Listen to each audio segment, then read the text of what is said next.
안녕하세요. 연세대학교 고상두입니다.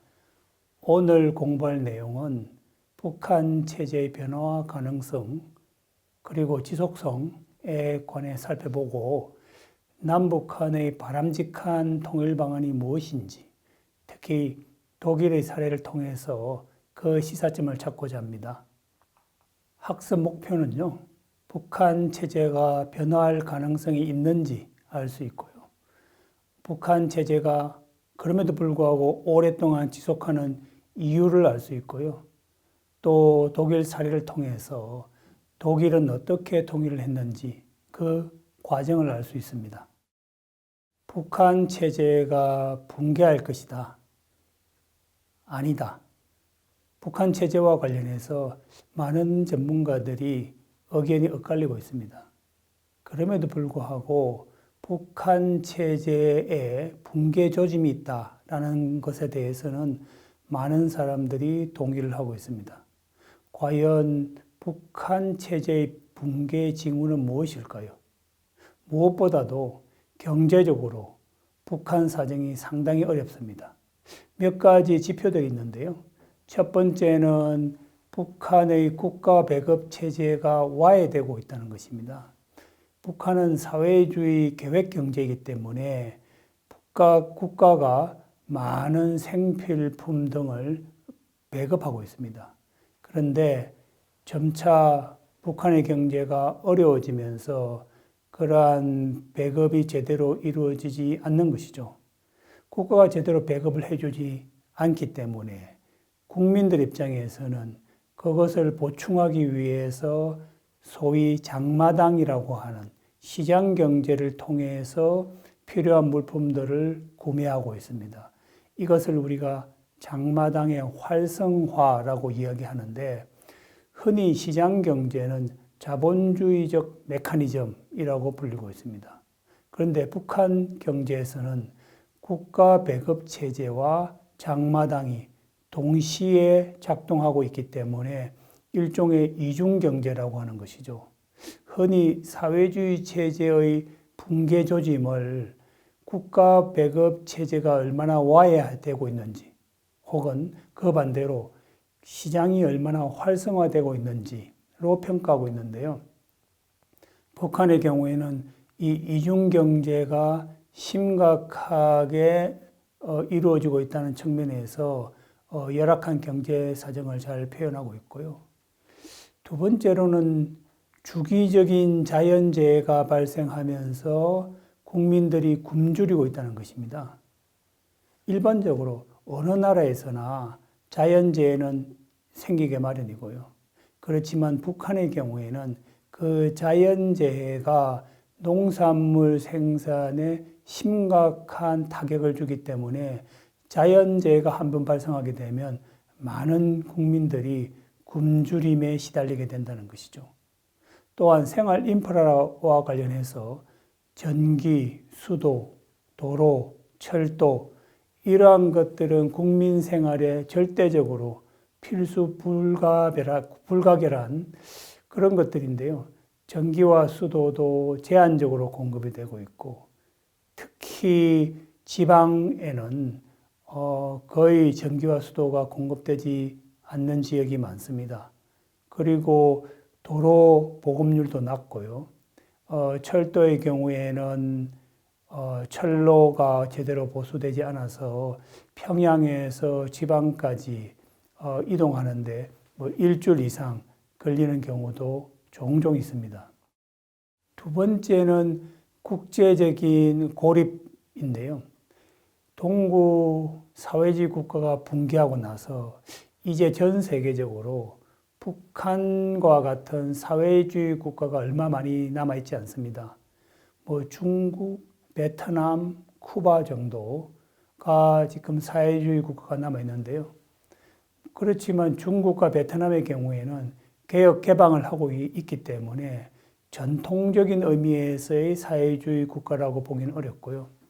그와 달리 북한은 스탈린식 사회주의를 고수하고 있습니다.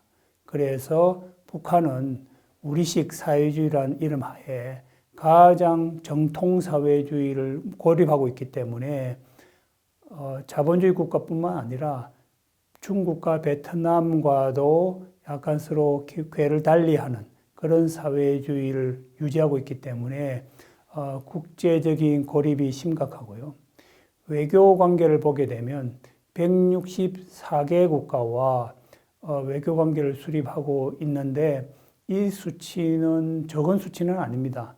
그렇지만 평양에 주재하고 있는 외국 공관수를 보게 되면 24개 국가밖에 되지 않는다라는 사실을 보면 형식적으로는 북한이 국제적으로 고립되어 있지 않지만 실질적으로는 상당히 외교적 고립에 빠져 있다라고 할 수 있고요. 세 번째로는 끊임없이 외부 정보가 유입되고 있고 북한 정권은 이러한 외부 정보의 유입을 차단하기 위해서 상당한 노력을 기울이고 있습니다. 대표적인 것이 중국의 개혁 개방 그리고 경제 성장이라고 하는 사실이 북한 주민들에게 많이 확산되고 있고요. 거기에 대해서 남한이 자유롭고 풍요로운 사회라고 하는 이러한 외부 정보가 끊임없이 북한 사회에 유입됨으로 해서 북한 사회와 국민들이 상당히 동요하고 있습니다. 일반적으로 체제가 변화하려면 여러 가지의 경로, 시나리오가 있는데요. 무엇보다도 체제가 붕괴하려면 가장 핵심적으로 내부적인 도전이 있어야 됩니다. 그것을 우리가 내부적 요인이라고 하는데요. 그 중에서 대표적인 것이 국민들의 대규모 시위입니다. 국민들이 정치 경제적인 불만을 갖게 되면 정권에 대한 대규모 시위를 벌이게 되고요. 이것이 체제를 붕괴하게 되는 원인이 되는 것이죠.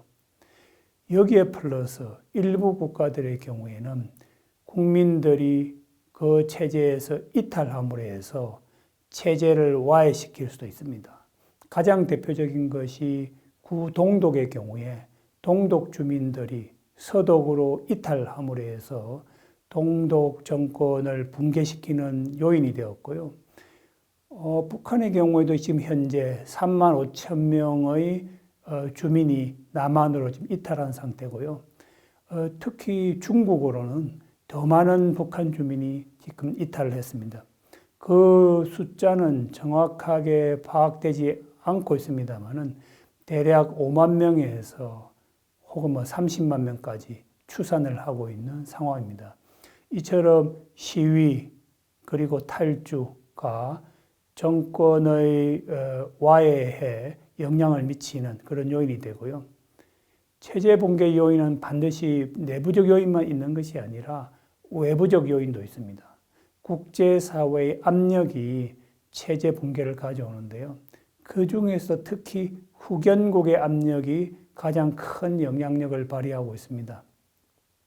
왜냐하면 후견국은 그 체제의 생명줄과 다름이 없는 여러 가지의 지원을 제공하고 있기 때문에 만일 후견국과의 갈등을 빚게 되면 그 생명줄이 끊기게 되는 그런 결과를 초래하게 되겠습니다. 그래서 외부적 요인도 체제 붕괴에 무시할 수 없는 요인이다라고 볼 수 있고요. 우리가 흔히 정권의 변화를 이야기할 때 내부적 요인이나 외부적 요인과 같은 환경적 요인을 중요하게 생각하는데 사실은 그 내부의 권력 엘리트, 통치자의 균열이 더 중요한 요인입니다.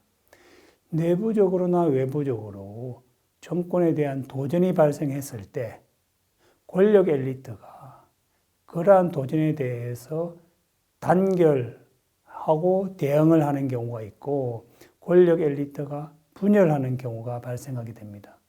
권력 엘리트가 단결하게 되면 이 내외부적 도전에 대해서 적극적으로 대응을 하게 되고 권력을 유지하게 되는데 그 경우에는 우리가 반동정권이라고 부르게 되고요.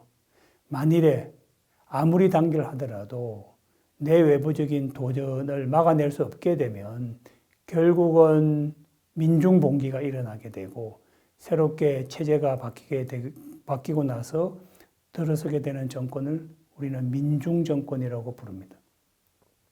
만일 권력 엘리트가 분열을 하게 되면 특히 개혁파와 보수파의 분열이 발생하게 되면 개혁파가 정치적인 자유화를 제공함으로 해서 개혁 정권이 들어서게 되는데 이때 보수파와 개혁파의 목표는 동일합니다. 권력의 유지라고 하는 공동의 목표는 가지고 있지만 그 방법에 의해서는 차이를 보이는데요. 보수파는 지속적으로 억압을 유지해야 된다는 입장이고 개혁파의 경우에는 어떤 정치적인 자유를 일정 정도 허용함으로 해서 국민들의 정치 경제적인 불만을 좀 잠재울 수 있다라는 그런 수단에서의 차이를 보이는 것이죠. 그래서 개혁파가 정권을 잡게 되면 정치적 자유화를 허용하게 되고 보다 더 개혁적인 정권으로 바뀌게 되겠습니다. 이러한 변화는 권력 엘리트가 단결했을 때 발생하는 권력 체제 변화보다는 훨씬 더 온건하고 점진적인 부드러운 체제 변화가 되겠습니다. 북한의 경우에는 이러한 체제 붕괴의 조짐에도 불구하고 여전히 지속되고 있는 강한 생존력을 보이고 있습니다. 그 이유는 조금 전에 제가 이론상으로 말씀드린 것처럼 내외부적인 그리고 권력 엘리트라고 하는 세 가지의 요인 중에서 체제를 유지할 수 있는 강한 내구성을 가지고 있기 때문입니다. 첫 번째는 무엇보다도 내부적 차원에서 대규모 시위가 북한에는 존재하지 않습니다. 왜냐하면 정권에 대한 저항을 조직화하기가 어렵기 때문입니다. 무엇보다도 국민에 대한 철저한 감시가 이루어지고 있고요. 경찰 그리고 비밀경찰이 국민을 감시하고 있습니다. 일반적으로 어느 나라에나 경찰과 비밀경찰은 존재하고 있고요. 특히 독재국가에는 이러한 이중감시를 하고 있습니다. 그런데 북한의 경우에는 이 보위부라고 하는 비밀경찰이 비밀스럽게 행동하는 것이 아니라 거의 공개적으로 국민들을 감시하고 있다라고 보시면 될 것이고요. 또 인민반장이라고 하는 것은 약 한 40가구 정도를 통제하는 어떤 행정적인 단위인데요. 이 인민반장은 수시로 자신들이 맡은 가구를 감시하고 보고하는 역할을 하고 있습니다. 그리고 사상 통제도 철저하게 이루어지고 있는데요. 북한의 경우에는 인민반이나 혹은 직장에서 매주 1회 이상 생활총화가 이루어지고 있습니다. 생활총화라고 하는 것은 구성원들이 함께 모여서 자신들의 생활에 관한 토론을 하는 그런 기회인데요. 이 생활총회에서는 자신을 비판하는 자아 비판, 그리고 상대방을 비판하는 상호 비판이 이루어지고 있습니다. 그렇기 때문에 자아 비판을 통해서 자기 자신을 통제하고 상호 비판을 통해서 상대방을 비판하는 철저한 사상 통제가 이루어지고 있고요. 간혹 북한 정권에 대한 비판적인 생각이나 언행을 할 경우에는 가혹한 처벌이 기다리고 있습니다. 그래서 북한에는 여러 곳에 정치범 수용소가 있고요. 정치범 수용소라고 하는 것은 일종의 넓은 하나의 동네 규모의 큰 구역에서 감시받으면서 일상적인 생활을 경우에 따라서는 평생 하게 되는 그러한 곳을 우리가 정치범 수용소라고 부르고 있습니다.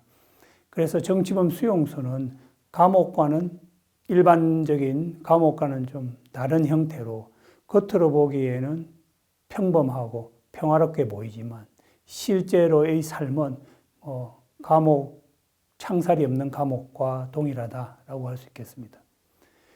그리고 북한에는 공개 채용이 공공연하게 이루어지고 있습니다. 많은 국가에서는 전건대 시대에 공개 채용을 했습니다. 왜냐하면 과거에는 범죄 예방에 대한 과학적인 방법과 수단이 없었기 때문에 공개 채용을 통해서 국민들에게 공포감을 심어주는 것이 범죄 예방 효과가 있다라고 보았기 때문입니다. 하지만 오늘날 근대 문명사회에서 그 어떤 나라에도 공개 채용은 존재하지 않습니다. 그렇지만 북한에는 아직도 공개 채용을 통해서 범죄를 예방하고 체제에 대한 도전을 막는 역할을 하고 있습니다. 내부적인 관점에서 북한 정권의 지속성을 살펴보게 되면 북한은 온정주의 정책을 취하고 있습니다. 모든 재산은 국가가 소유하고 있고 국가가 배분해 줍니다. 생필품의 경우에도 국가가 배급합니다. 일반적으로 과거 동구 사회주의 국가, 그리고 중국, 베트남 마찬가지 많은 사회주의 국가에서 배급제라고 하는 것은 지극히 예외적인 상황, 생필품이 부족해지는 위기 상황에서만 배급제를 실시했고요. 대부분의 사람들은 국영상점에 가서 저렴한 가격으로 생필품을 구매했습니다. 하지만 북한의 경우에는 북한 정권 수립 이후 지금까지 생필품을 국가가 배급해주고 있습니다. 그렇기 때문에 국민의 입장에서는 항상 국가에 대한 고마운 마음으로 생필품을 배급받고 있고요. 그 이외에 직장, 주택, 그리고 대학 입학까지도 국가가 다 일종의 배급 방식으로 배분해주고 있습니다. 권력 엘리트도 다른 나라에 비해서 아주 잘 결속하고 있습니다. 북한은 흔히 유일체제라고 하는데요. 이것은 사회주의 원칙과는 대립되는 것입니다. 사회주의 체제는 집단 지도 체제입니다. 여러 명의 엘리트들이 함께 결정하고 집행하는 그러한 체제입니다. 그래서 사회주의 국가에서는 정치 국원이 있고요. 각종 위원회가 존재하고 있습니다. 북한의 경우에는 형식적으로는 많은 위원회가 존재하고 있지만 실질적으로는 최고 지도자라고 할 수 있는 김정은에 의한 유일체제입니다. 그렇기 때문에 권력 엘리트가 이견을 제시하기도 어렵고 정권에 대한 혹은 정책에 대한 비판을 하기도 어렵습니다. 그리고 노동당에 의한 일당 체제이기 때문에 정치적 대안을 제시하는 것도 어려운 상황입니다. 북한 정권이 내구성을 가지고 있는 외부적 요인에 대해서 말씀을 드리면 북한의 후경국가라고 하는 중국이 북한에게 식량과 석유와 같은 많은 지원을 하고 있지만 북한의 입장에서는 중국의 지원만 받는 것이지 그것을 넘어선 중국의 간섭은 적극적으로 차단하고 있고요. 남한과의 교류도 최소화하고 있습니다. 그래서 남한으로부터 필요시 지원을 받지만 가능하다면 남한 주민과 북한 주민이 함께 접촉하는 것은 최소화하고 차단하고 있습니다. 이와 함께 남한에서 북한에 대한 정보 유입을 목적으로 전단을 살포하고 있는데 이것도 북한이 적극적으로 차단하고 있습니다. 접경 지역 주민들의 안보를 위협함으로 해서 남한 정부가 스스로 대북 전단 살포를 차단하는 법을 만들고 자제하도록 유도하고 있는 것입니다. 일반적으로 외부의 위협이 있으면 내부적으로 결속하기 마련입니다. 북한은 끊임없이 외부 국가들이 북한을 적대시하고 위협한다는 선전을 함으로 해서 북한 주민들을 결속시키고 있습니다. 예를 들어서 미국의 경우 북한에 대해서 대북 제재를 주도하고 남한에 미군을 주둔시키고 그리고 한미 군사훈련을 함으로 해서 북한에게 끊임없는 안보 위협이 되고 있다라고 하고 있고요. 일본의 경우에는 식민지 과거사를 끊임없이 강조함으로 해서 북한이 외부의 위협에 둘러싸여 있다라고 주민들에게 교육함으로 해서 주민들이 체제에 도전하기보다는 외부의 위협에 대항하도록 유도하고 있습니다.